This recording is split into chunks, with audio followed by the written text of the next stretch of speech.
que bom que vocês voltaram. É realmente uma honra tê-los por aqui novamente. A indústria química Bayer anunciou a compra da Monsanto.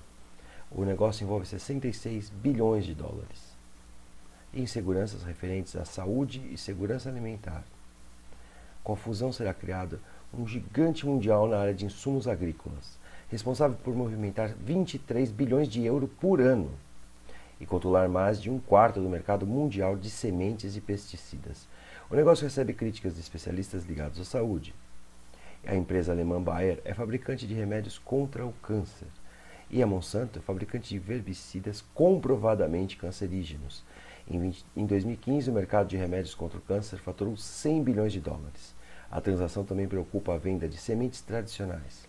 A Monsanto é conhecida pelo lobby junto à bancada dos ruralistas e patrocina projetos de leis que favorecem a venda de sementes estéreis.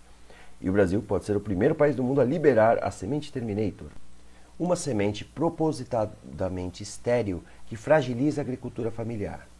Uma das estratégias tradicionais dos latifundiários é a pulverização dos campos com os chamados defensivos agrícolas em áreas de expansão maiores do que seus territórios. O início começa com a expansão sobre o seu próprio território do latifúndio, atingindo pequenas famílias ao redor, inclusive cidadãos que estão transitando pelas ruas.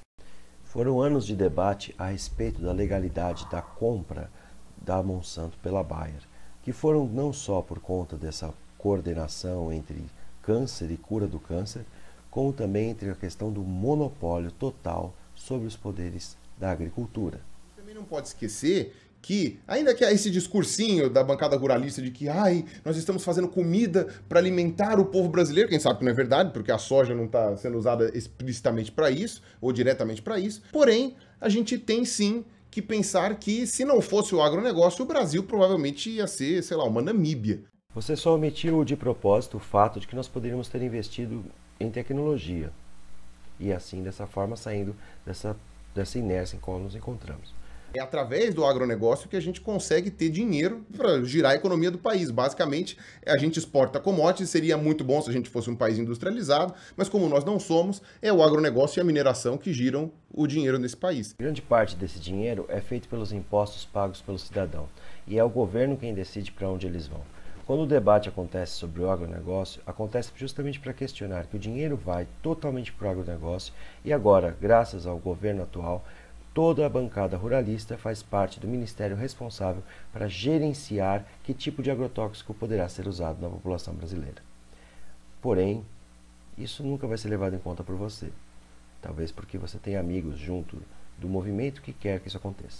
Não existe em toda a história um registro de morte que tenha acontecido comprovadamente com alimentos convencionais por ingestão de resíduos. Mas antes de voltarmos a falar desse militante pago com o dinheiro de partidos políticos, é bom lembrarmos que o dinheiro poderia ser usado sim no desenvolvimento tecnológico para poder, inclusive, ampliar a ciência.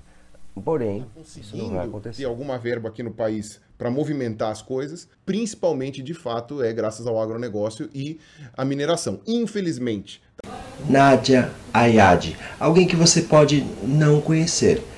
Ela recebeu um prêmio em 2016 por desenvolver simplesmente uma tecnologia do grafeno que dessaliniza a água, fazendo com que seja possível mais água potável para as pessoas. Ela conseguiu isso graças ao estudo que fez a partir do processo nanotecnológico.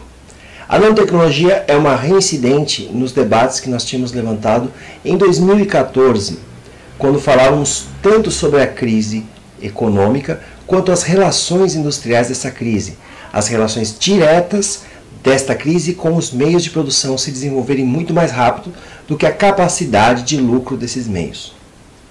Uma das críticas que eu costumo ouvir muito em movimentos de esquerda e de muitos amigos meus socialistas é que o sistema financeiro é o principal responsável por todas as mazelas porque ele não está ligado ao setor produtivo.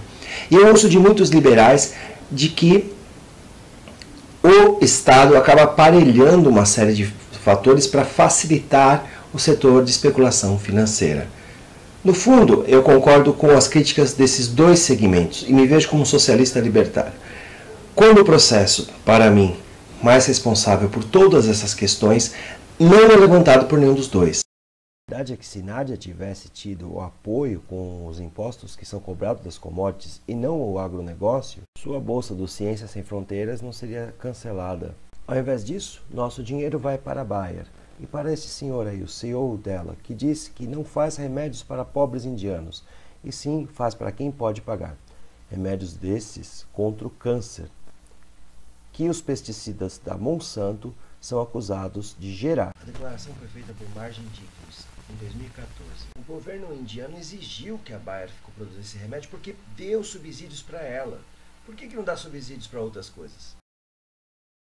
A gente deveria ter outras maneiras de ganhar dinheiro e de girar a economia no país que fossem tão ou mais eficientes. Mas enquanto não aparecer ninguém que queira virar a mesa disso daí, né, e industrializar o país, a gente não vai conseguir mudar muito isso daí. Mas, sinceramente, essa seria uma das opções, mas parece que é uma opção com a qual você não quer debater. Afinal de contas, isso mexeria com muita polêmica e poderia atacar seus coleguinhas novos de sofá.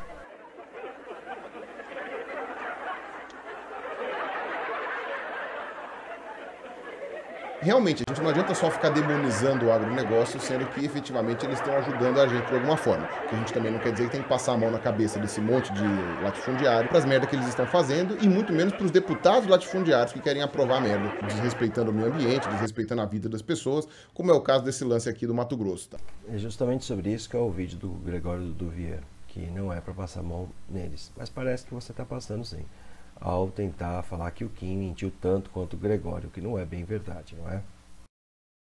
Maggi, né, que é o capitão motosserra, né, que ele foi responsável por 40% do desmatamento da Amazônia entre 2003 e 2004, se não me engano, quando ele foi governador do Mato Grosso. E eu já tinha falado isso daí naquela época de Belo Monte, em 2011, né, que hoje o Mato Grosso é um mato fino, né, tirando o Parque do Xingu e aquela região do Triangulinho ali perto de Alta Floresta, todo o resto do Mato Grosso, que antes era todo florestado, virou pasto ou soja. Nesse ponto o Gregório está certíssimo, o Blairo Maggi não é flor que se cheire, tá? Ele só está preocupado em enriquecer cada vez mais, até tem esse lance da propriedade dele ser do tamanho de alguns países da Europa, então tem tudo a ver com o crescimento do Brasil, como é que foram distribuídas essas terras para os agricultores lá na década de 50, né? Como que isso daí foi feito, por que você tem pessoas com propriedades agrícolas tão grandes. Exatamente, é por isso que se torna um problema, é por isso que os agrotóxicos acabam passando sem tipo de regulamentação, porque as pessoas usam o poder econômico para influenciar o governo.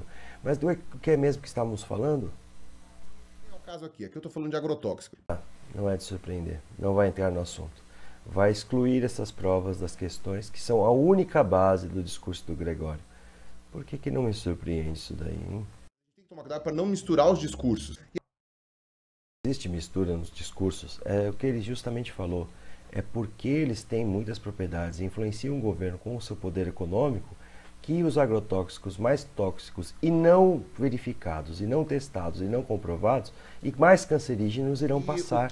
Uma coisa tem tudo a ver com a outra. Quando você começou a usar mais pesticidas, você conseguiu fazer uma produção maior de alimentos na mesma área, ou seja, que o uso de pesticidas teria reduzido o desmatamento. Na verdade, não é isso, tá, Kim?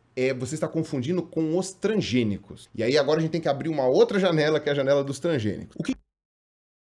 Peraí, mas você não falou que o assunto era agrotóxico? Por que agora pode falar de transgênico, mas não pode falar da política por trás do transgênico e da política por trás de liberar todos os agrotóxicos? O aumento de alimentos transgênicos efetivamente aumentou a produtividade. Aumentou mesmo. Isso daí não tem o que questionar. Alimentos transgênicos aumentaram a produtividade agrícola e usando o mesmo espaço, tá? Então nesse ponto foi positivo. Do mesmo jeito que também não existe nenhuma evidência de que alimentos transgênicos possam fazer mal à saúde humana. Isso também é outra mitologia que o pessoal, às vezes, o pessoal mais hippie assim, fala, ai, nossa, a gente está em perigo porque estamos comendo transgênicos. Isso daí é mais ignorância do que baseado em fatos mesmo. Falando em ignorância, você ignora o fato de que grande parte das sementes da Monsanto não podem mais ser cultivadas sem que você compre outras sementes da Monsanto.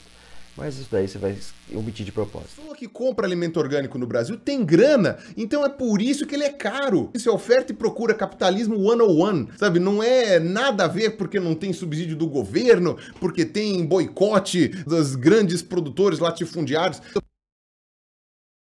Com certeza você fez uma pesquisa muito científica para chegar a essa conclusão, né? Qual foi a base de dados brutos para chegar a essa O resposta. alimento orgânico não presta, ou então que nem o Kim falou, que eles são dominados por uma máfia, tal, não sei o que. Não, você pode ter o produtor que não é uma máfia, que faz um alimento orgânico numa boa, tal, não sei o que. Só que todo mundo quer ganhar dinheiro. Acontece que todo mundo querer ganhar dinheiro não significa que nós não tenhamos que proteger os interesses da boa alimentação. O dinheiro não tem que ser Mas um vai fim, aparecer tem que isso ser um aí meio. em todas as vertentes quando vocês forem ver agora no decorrer desse ano no Brasil. Tomem cuidado com o discurso desarmamentista, armamentista, com o discurso saúde e educação pública versus privada, eutanásia ou não eutanásia, descriminalização das drogas, criminalização das drogas, descriminalização do aborto, criminalização do aborto. Ateísmo e Muito cuidado com religiosidade. isso, porque infelizmente esses discursos podem ser montados dessa maneira e a gente vai ver um monte de verdades sendo usadas para unir uma grande mentira. Que foi o que você fez nesse caso, ao dizer que o discurso do Gregório é tão perigoso quanto o do MBL, quando na verdade mais perigoso o discurso Um é o abraço seu. e falou.